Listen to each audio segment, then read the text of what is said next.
Welcome to Atharva crack competition. সবাইকে স্বাগত জানাচ্ছি আমার চ্যানেলে। আজকের আলোচ্য বিষয় খুব ইম্পর্টেন্ট একটি ক্লাস, যেটি হচ্ছে ওয়েস্ট বেঙ্গল পুলিশের প্রিভিয়াস ইয়ার কনস্টেবলের যে মেন্স এক্সাম হয়েছিল 2021-এর, তার আজকে সেট আলোচনা করব। বিগত 10 বছরে পশ্চিমবঙ্গে যত পুলিশ রিলেটেড পরীক্ষা হয়েছে সেগুলোর প্রিভিয়াস ইয়ার আলোচনা করছি। এটা হচ্ছে অ্যাকচুয়ালি হচ্ছে প্রিলিমিনারি সেটগুলো আলোচনা হয়ে গেছে, এইটা মেন্সের সিরিজ শুট। আজকে প্রথম ক্লাস কনস্টেবলের মেন্স। চলো তাহলে ফার্স্ট ক্লাস শুরু করি। এখানে শুধু আমি জিকে এবং জেনারেল অ্যাওয়ারনেসের ক্লাস কোয়েশ্চেনগুলোই আলোচনা করব। পিডিএফ আমার টেলিগ্রাম চ্যানেলে পেয়ে যাবে, তো সেখান থেকে ইংলিশ, ম্যাথ এবং বাকি যে কোয়েশ্চেনগুলো আছে সেগুলো তোমরা প্র্যাকটিস করতে পারো। তবে চলে শুরু করি। দেখো, এটা ছিল West Bengal police constable mains 2020-এর এটা তো এটা পরীক্ষা হয়েছিল 2022-এর 22 তারিখ মে মাসের, এবং ফুল মার্কস ছিল হচ্ছে 85 এবং হচ্ছে পূর্ণ সময় ছিল হচ্ছে 1 ঘন্টা। প্রথম প্রশ্ন 2 নম্বরে রয়েছে জিকে, বলছে জিওগ্রাফির কোশ্চেন, অমরকণ্টক থেকে নিম্নলিখিত কোন নদীটির উৎপত্তি হয়েছে? সোজা প্রশ্ন। অমরকণ্টক থেকে নর্মদা নদী উৎপত্তি হয়েছে, এবং নর্মদা নদী হচ্ছে একটি পশ্চিম বাহিনী নদী, মানে পশ্চিম দিকে পড়েছে, খাম্বাত উপসাগরে পড়েছে, এবং হচ্ছে এটি হচ্ছে পশ্চিম বাহিনী নদীর মধ্যে লংগেস্ট, দীর্ঘতম, ঠিক আছে, পশ্চিম বাহিনীর নদীর মধ্যে। তাপীয় পশ্চিম বাহিনী নদী একটি, আর এখানে যে কটা নদী রয়েছে সব কটা নদী কিন্তু খাম্বাতে পড়েছে, ঠিক আছে। একদমই সোজা প্রশ্ন। মেন্সের দিক থেকে দেখতে গেলে তো থর মরুভূমি ভারতবর্ষের নিম্নলিখিত কোন রাজ্যটিতে অবস্থিত? ছোট্টবেলা থেকে জানি আমরা, প্রত্যেকেই জানি, অপশন নাম্বার এ রাজস্থানে। একদম মেন্সের দিক থেকে ধরতে গেলে একটু সোজা প্রশ্ন এটি। পরের প্রশ্ন বলছে, এইটি হচ্ছে 13 নম্বর কোয়েশ্চেনের জিকে রয়েছে, বলছে ইউরো এই শব্দটি নিম্নলিখিত কিসের সঙ্গে সম্পর্কিত? অপশন নাম্বার এ ধর্ম হবে না, বিচার ব্যবস্থা নয়, সেনাবাহিনীও নয়, অপশন নাম্বার ডি অর্থনীতি। এটি হচ্ছে ইউরোপিয়ান ইউনিয়ন বলে যে রয়েছে, ইউরোপিয়ান ইউনিয়ন একটা দল, ইউরোপের দেশগুলো নিয়ে, বিভিন্ন দেশগুলো নিয়ে, সেই দেশের লোকেরা তারা হচ্ছে ইউরো ইউজ করে তার কারেন্সি বা মুদ্রা হিসেবে, ঠিক আছে। আচ্ছা, এরপরের প্রশ্ন হচ্ছে 17 নম্বর কোশ্চেন, কোন শহর ভারতের ম্যানচেস্টার নামে পরিচিত? এর থেকে সোজা প্রশ্ন কি হতে পারে? আমার মনে হয় মেন্সের দিক থেকে দেখতে গেলেই সোজা প্রশ্ন। অপশন নাম্বার এ গুজরাটের আহমেদাবাদ হচ্ছে ভারতের ম্যানচেস্টার, ওকে। আর যদি বলে দক্ষিণ ভারতের ম্যানচেস্টার, তাহলে কোয়েম্বাটোর। উত্তর ভারতের ম্যানচেস্টার হচ্ছে কানপুর। পরের প্রশ্ন হচ্ছে, নিম্নলিখিত কোন রাজ্যটিতে বিধান পরিষদ নেই?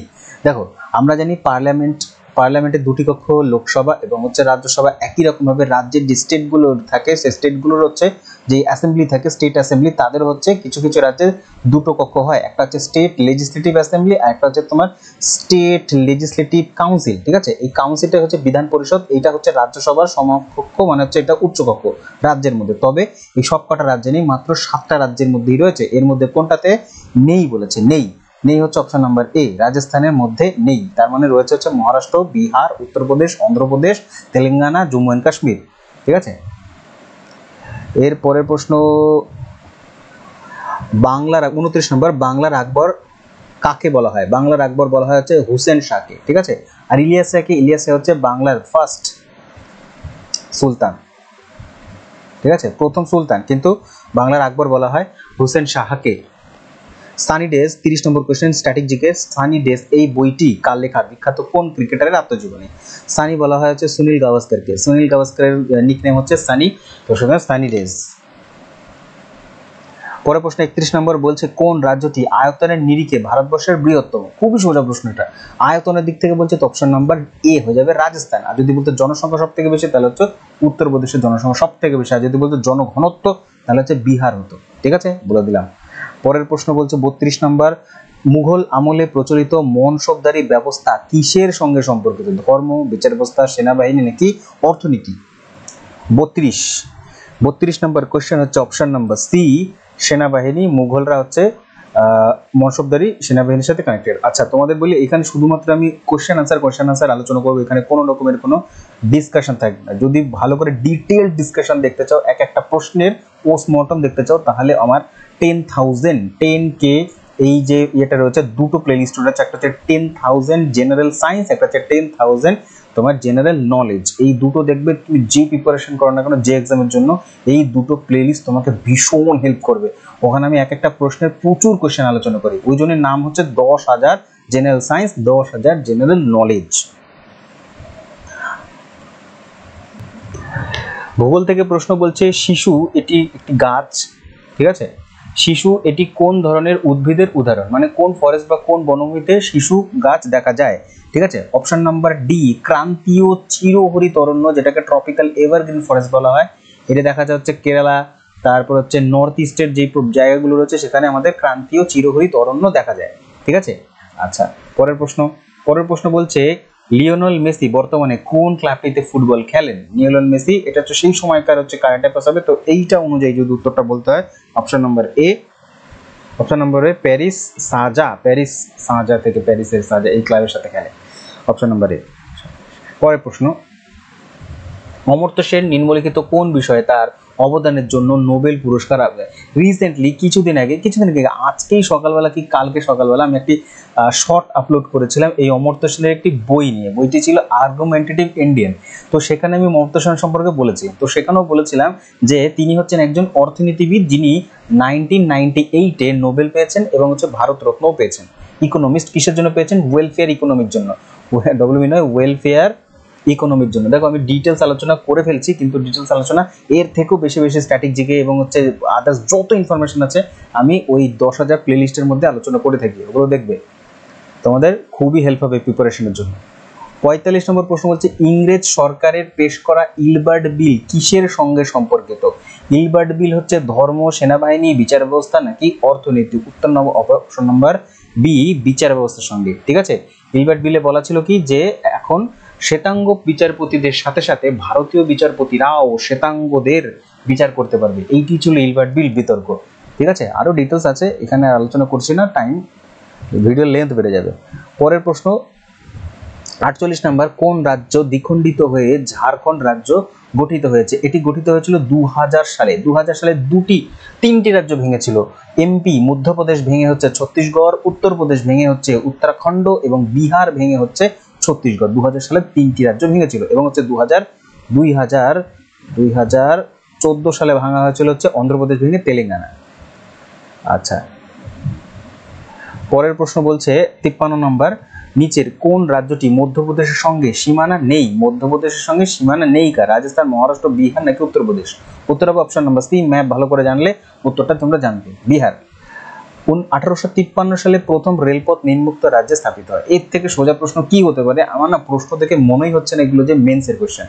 উত্তরটা যাবে 1853 সালে মহারাষ্ট্র।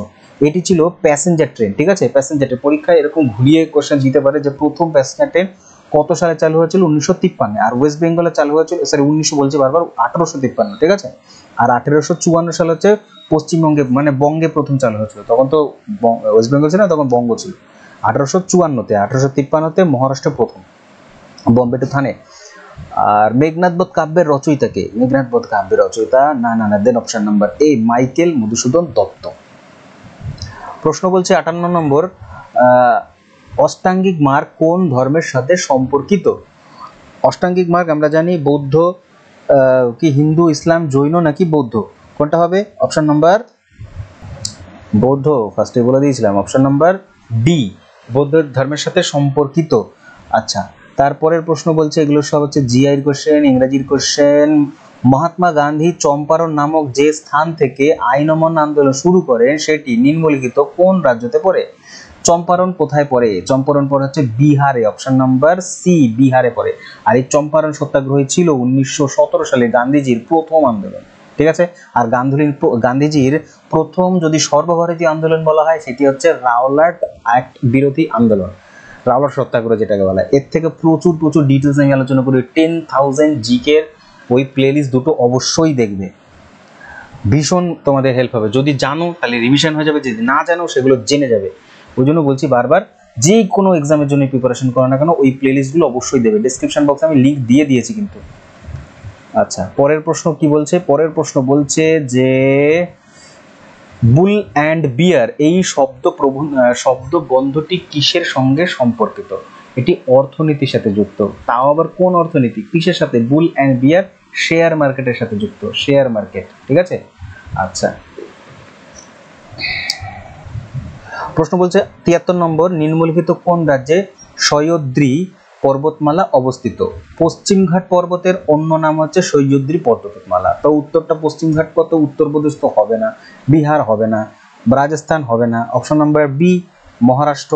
মহারাষ্ট্র পশ্চিমঘাট পড়ে, সহ্যাদ্রি নামে পরিচিত, ঠিক আছে। আর মলয়দ্রি হচ্ছে ওয়েস্টার্ন ঘাট। সহ্যাদ্রি হচ্ছে ওয়েস্টার্ন ঘাট, মানে হচ্ছে পশ্চিম ঘাট পর্বত, ওয়েস্টার্ন ঘাট। আর মলয়দ্রি বলা হচ্ছে ইস্টার্ন ঘাট, হচ্ছে পূর্ব ইস্টার্ন ঘাট, ঠিক আছে, মানে পূর্ব ঘাট পর্বত। আইরিশ মানব শরীরের কোন অংশে দেখা যায়? আইরিশ, আয়ারল্যান্ডের অধিবাসীদের আইরিশ বলা হয়, কিন্তু এটা মানব শরীরের একটি অঙ্গের মধ্যে অবস্থিত। আইরিশ, আইরিশ দেখা যায় চোখে, চোখে দেখা যায় আইরিশ। ওকে, আচ্ছা, পরের প্রশ্ন, নাইট্রিক অ্যাসিডের রাসায়নিক সংকেত কি? নাইট্রিক অ্যাসিডের রাসায়নিক সংকেত HNO3, নাইট্রিক অ্যাসিড।